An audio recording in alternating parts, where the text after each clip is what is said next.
bonheur s'offre à vous.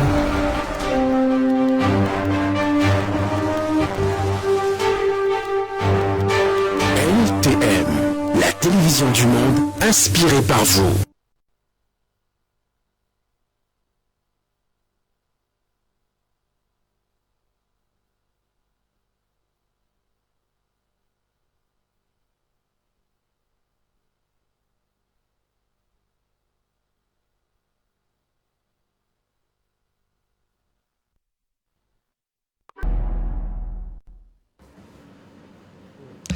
Madame, bonsoir, monsieur, bonsoir. Merci de votre fidélité. C'est l'édition du soir sur la télévision du monde.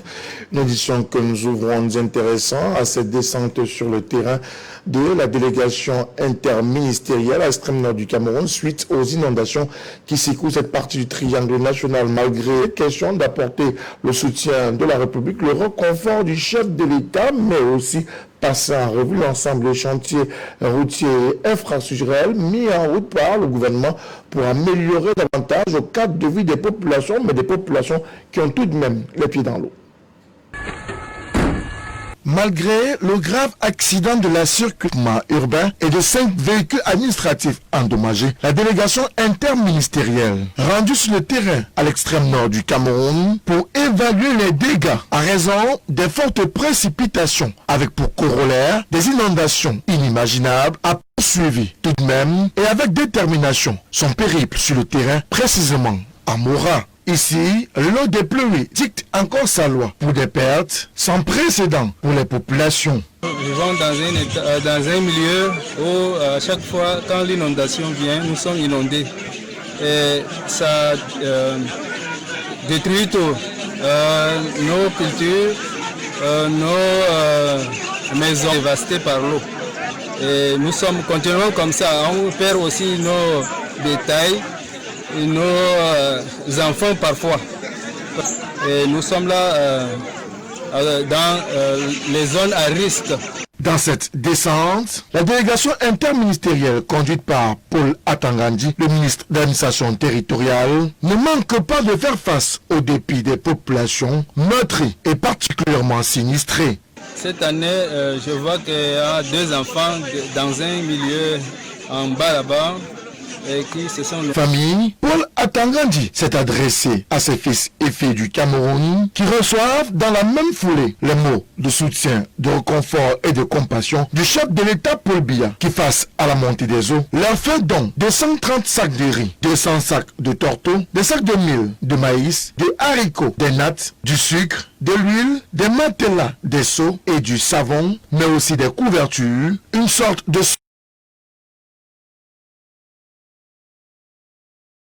en détresse. De toute façon, quand la saison sèche va arriver, on va construire la digue pour vous permettre de continuer à vaquer à vos occupations comme d'habitude. Au-delà de cette cérémonie solennelle de remise de dons, la délégation interministérielle a également visité les points critiques de la digue qui laissent passer les eaux, mais surtout le tronçon Marois-Bogo dans le Diamant où il est question de bitumer cet axe. D'ailleurs, le taux de réalisation est logements sociaux de la cité municipale, projet qui rentre dans le cadre des 10 000 logements sociaux annoncés par le chef de l'État et sur financement Crédit Foncier du Cameroun, FEICOM, CVIC, Commune et Ville Unie du Cameroun. Nous restons à l'extrême nord du Cameroun pour parler à présent de la crise de Boko Haram qui sévit sur le terrain depuis plus de 7 ans. Ces éléments de la secte islamiste terroriste Boko Haram, et c'est pour mieux informer les populations sur les mesures mises en place par le gouvernement pour le bien-être des populations déplacées que les radios communautaires sont mises à contribution pour ainsi véhiculer le message, mais cette fois-là en langue locale. Jean Zimedna pour les détails. Depuis le début de la crise de Boko Haram, les populations de la région de l'extrême nord sont plongées dans une peur constante. Parce que plus de 7 ans aujourd'hui a déjà fait de nombreuses pertes en vie humaine, causé d'importants dégâts matériels et provoqué des milliers de déplacés dans la région la plus septentrionale du Cameroun. Nous avons déjà enregistré ces derniers temps des engagements. Il est question dans le cadre de ce projet de mettre en place un système de sensibilisation pour la prévention de la radicalisation. Parce que dans la grande partie des cas où nous constatons que la radicalisation est un mal et c'est surtout donc la racine, n'est-ce pas, de la participation des jeunes à l'extrémisme violent. Contrecarrer l'ennemi, le canal de communication de proximité le plus approprié semble être la radio communautaire pour la diffusion des messages en langue locale en vue de la promotion de la paix, la cohésion sociale et le vivre ensemble. Donc pendant ce projet, il sera l'attribution, n'est-ce pas, les radios communautaires qui sont plus près des populations pour que ces radios puissent diffuser des messages de promotion de la paix durable, de la réconciliation, du pardon, afin d'ex-associés, que ce soit les réfugiés, les déplacés, les victimes et principalement les ex-associés qui sont des ex-combattants. À travers ce projet de radio communautaire, la STADEC, Synergie d'action de développement durable et concret au Cameroun, veut mettre en place des programmes de communication adaptés aux populations affectées par la crise de Boko Haram. Nous parlons toujours d'insécurité, mais cette fois-ci à Banganté, chef du département d'Undé, où cette insécurité est devenue criade, réunion de sécurité. Il a mis à contribution tous les acteurs administratifs, sociaux, sécuritaires, forces vives. Plusieurs recommandations ressortent de cette concertation. C'est cet acte de justice populaire, conséquence directe d'une insécurité grandissante à Banganté, dans le département d'Undé, qui a mobilisé l'autorité administrative.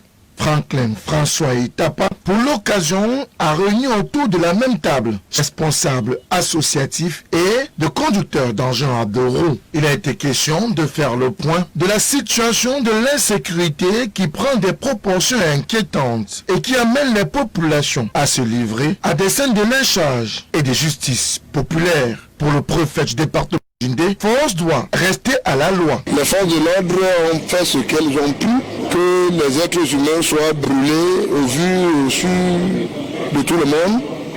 Pour renforcer la vigilance auprès des populations, aussi comme recommandation, les chefs traditionnels ont été appelés à créer dans un délai de 2 mois des comités de vigilance pour ainsi rassurer leur population qui ne trouve plus le sommeil à raison de cette insécurité accrue. La tolérance administrative n'a que trop duré. Il est question aujourd'hui que nous puissions appliquer les textes.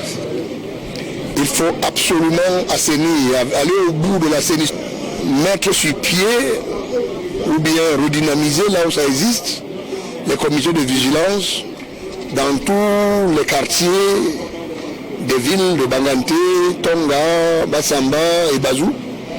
Je voudrais d'abord qu'on maîtrise les centres urbains avant, n'est-ce pas, de voir au niveau des campagnes.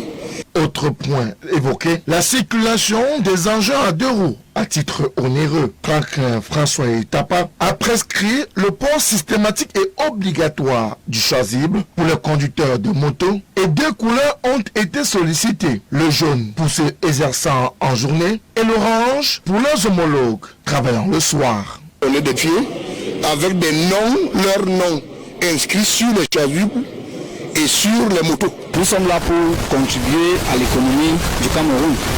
Nous avons promis dans la salle de sensibiliser nos frères et les encourager de respecter les règles et les lois de la République et de respecter aussi les passagers que nous transportons. Les motos-taximans se réorganisent, essayent encore d'être plus matures pour ne pas agir avant de réfléchir. L'objectif de ces mesures, passons de jour comme de nuit.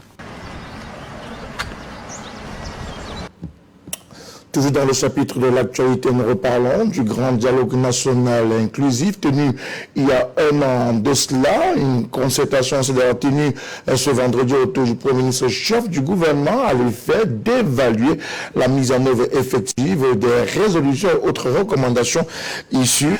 1 an plus tard, que pensent les acteurs sociaux et les acteurs politiques? Tentative de réponse dans ce reportage. Les acteurs de l'aspect sociopolitique du Cameroun sont sceptiques quant au succès du grand dialogue national au vu de la tenue tardive du comité de suivi. Le grand dialogue qui s'est tenu quand même il y a bientôt 1 an, parce que dans 2 mois, ça va faire, dans 2 mois et demi, ça va faire 1 an. 10 mois de décision, certains décrets avaient été pris tenant compte des résolutions du grand dialogue. Mais alors, comment ça peut se faire alors que le comité de suivi n'avait même pas encore siégé une seule fois? Pour d'autres membres de la plateforme de la société civile, toutes les initiatives du gouvernement sont vouées à l'échec à l'état actuel des choses. Les n'ont été voués qu'à l'échec. Toutes les structures qui ont été mises en place, qui sont des structures budgétivores, toutes les missions qui ont été mises en route, tous ces membres du gouvernement qui vont et qui se relaient, mais en réalité on a l'impression qu'il n'y a pas un réel changement. Mais tout porte à croire en réalité qu'on évite le sérieux problème qui est en réalité le problème du dialogue. C'est un peu comme si on appelait des amis pour faire une sorte de causerie sur de la jeunesse. Néanmoins, d'autres citoyens continuent à avoir espoir aux résolutions du grand dialogue national. Avoir un espoir. Un espoir, vous savez tout de même que nous sommes à juste 2 ou 3 mois pour une année. Il y ait une évaluation de l'état des lieux. Parce qu'il s'agit de faire un état des lieux pour comprendre et connaître concrètement ce qu'il y a lieu de faire. C'est un moment d'espoir pour non seulement pour ceux de la partie francophone, mais aussi pour ceux de la partie anglophone et ceux qui sont même en crise. Vous savez, le grand dialogue national était pas seulement pour résoudre le problème du Nord-Ouest, mais pour résoudre l'ensemble des problèmes ainsi que dans le Nord-Ouest. Côté proposition, si certains insistent sur le bilinguisme effectif, d'autres veulent voir la participation d'autres entités. L'une des choses qui devait effectivement renforcer le grand dialogue national était la pratique réelle du bilinguisme dans des bureaux, des bureaux administratifs au Cameroun. Mais il est tout de même à dénoncer où c'est malheureux effectivement que et c'est un énorme problème. Vous savez, l'anglais étant même la première langue la plus parlée même du monde, la langue commerciale. Le Cameroun est aujourd'hui en train de parler de l'émergence 2035 et cette émergence là ne pourra pas être atteint à partir du moment où nous n'allons pas copier ce qui se passe dans des pays anglo-saxons. Pour la société civile, d'implémenter tout cela et vite à dire ça.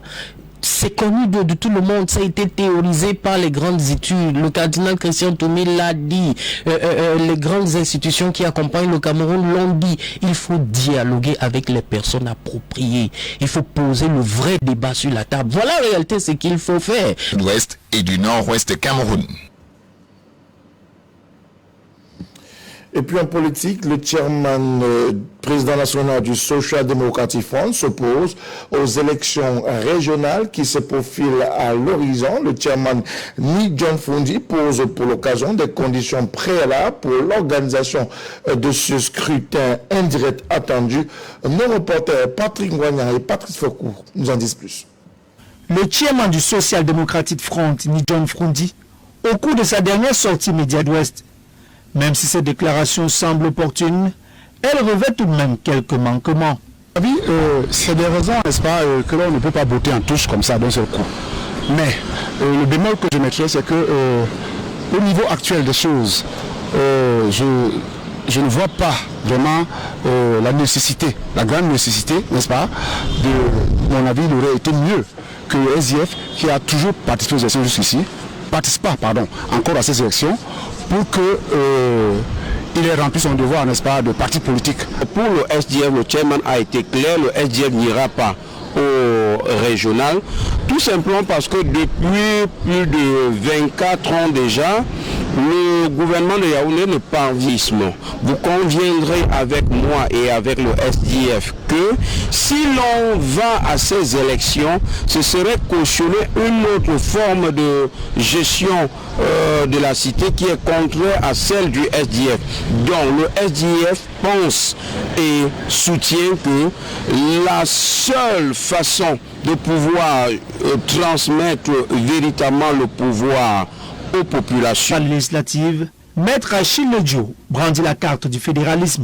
Nous sommes allés en 2020 aux élections municipales et législatives. Ça n'a rien à voir avec le fédéralisme. Ces élections projetées, dites les régionales, ont une incidence directe avec la décentralisation qui, en réalité, je vous l'ai dit en entame de notre à la base, je veux dire aux régions. Le SDF, ce qu'on va appeler en jargon familial la danse bafia. Le SDF ne devrait pas aller aux élections législatives et municipales. Ils auraient pu s'allier au MRC et on pouvait avoir un changement dans ce pays. Pour ce qui est de l'insurrection, l'homme de la rue et le militant politique partagent le même point de vue. Du parti, le chairman John Fundi a parlé, le débat est clos. Ceux qui voudraient se mettre en marge de ce mot d'ordre du chairman encourent véritablement le 8-2. Ceux qui pensent qu'ils ne sont plus en étroite collaboration, en étroite adhésion avec la philosophie du parti doivent simplement se retirer sous peine d'être les prochaines élections, grandes élections présidentielles, législatives et autres. Alors là, je souhaite vraiment qu'il n'y ait pas d'insertion, mais qu'on fasse tout vraiment pour accéder au désir de la plupart, n'est-ce pas, des partis politiques, à savoir revoir, n'est-ce pas, ce code électoral et la constitution. En attendant de voir si le SDF tiendra le coup, rappelons que le chef de l'État, Paul Biya, vient de signer un décret fixant le nombre de conseillers régionaux par département. La région littorale sont connus, ils viennent d'être validés à l'issue d'une concertation présidée par Samuel Dieudonné Ivan Adibois, le gouverneur de la région littorale. Cette concertation importante à plus d'un titre est primordiale, mais davantage, elle précède la mise en œuvre effective du budget d'investissement public pour la triennale 2021, 2022 et 2023. Il est ainsi question de procéder à la validation des projets. Et qui nous ont permis de rassembler 616 projets qui ont donc connu une certaine maturation. Sur les 616, 416 à peu près ont, n'est-ce pas, été retenus et validés par nos soins. De ce fait, nous devons le transmettre à monsieur le Minepat les projets dont le montant est sectoriel et les collectivités territoriales décentralisées. Présidé par le numéro 1 de la région du littoral, Samuel Dieudonné Ivan Adibois, la concertation a aussi été le lieu de noter pour le déplorer la faible contribution des collectivités territoriales décentralisées, chose qui met en mal cette validation ainsi faite. Le travail a été fait et nous notons aussi que certaines collectivités territoriales décentralisées, ils seront contraints tout simplement de faire maturer le projet après que nous ayons envoyé les 461 au niveau de Minepat. L'objectif de cet exercice est de donner plus de visibilité au projet maturé, projet qui par la suite, après examen au niveau national, bénéficie du visa pour leur exécution sur le terrain. La région du littoral devrait s'attendre à, n'est-ce pas, un appui de l'État qui pourrait ainsi... Avec ses plus de 461 projets maturés puis validés, la ville de Douala et partant la région du littoral vont voir le cadre de vie de leur population être considérablement amélioré, et ce à travers des projets mis en route dans plusieurs secteurs tels que l'éducation, la santé et les infrastructures routières.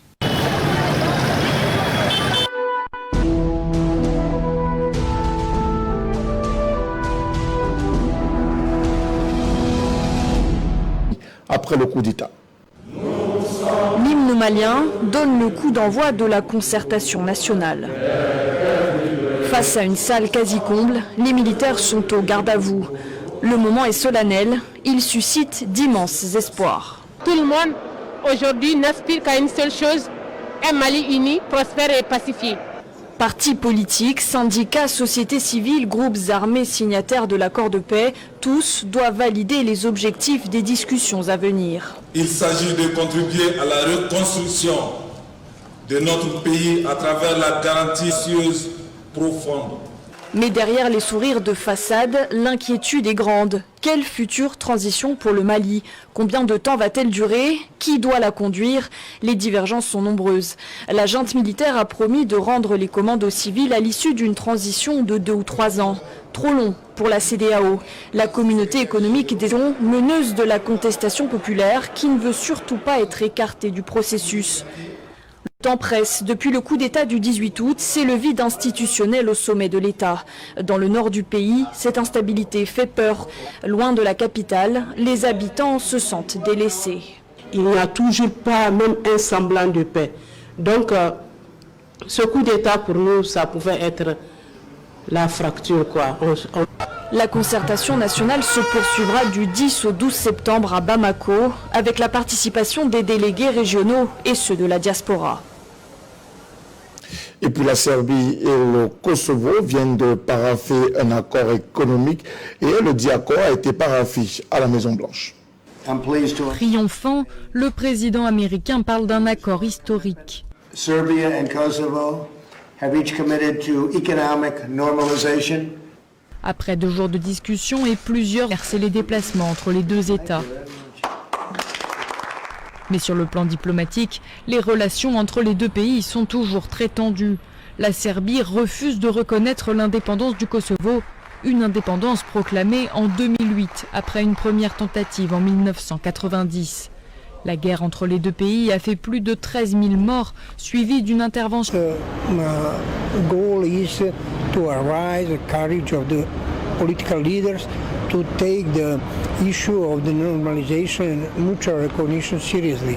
Le chemin vers une solution politique semble encore long. D'ailleurs, pour obtenir cet accord, cette nouvelle victoire diplomatique, Donald Trump se serait engagé à augmenter les investissements américains dans la région. De son côté, la Serbie a annoncé sa décision de déménager son ambassade en Israël à reconnaître l'État hébreu. Et puis avant de refermer cette édition de l'information sur la télévision du monde, faisons le point de la pandémie Covid-19 à travers le monde. En Italie, les opposants au port du masque s'étaient donné rendez-vous ce samedi à Rome. Ils dénoncent ce qu'ils appellent une dictature sanitaire. Un rassemblement qui a suscité la colère du Premier ministre Giuseppe Conte, qui a rappelé les chiffres du coronavirus en Italie. 35 500 décès depuis le début de l'épidémie et un nombre de contaminations qui repart nettement. À durcir les mesures sanitaires, le port du masque qui se généralise dans l'espace public ou encore la fermeture des bars et des restaurants entre minuit et 6 heures du matin. En Allemagne, le nombre de contaminations augmente aussi, ce qui s'explique notamment par la multiplication des tests auprès du grand public. En tout cas, les autres ne voulons pas seulement en finir avec cette pandémie, a ainsi déclaré le ministre allemand de la Santé. Nous voulons également en tirer les leçons. Nous voulons renforcer notre système de santé pour les 10 ans à venir. En Iran, ce samedi marquait la rentrée des classes pour 15 millions d'élèves. Retour à l'école après 6 mois d'interruption. Des cours en présentiel pour certains avec des mesures sanitaires strictes. Mais pour la plupart, l'école se fait encore à distance.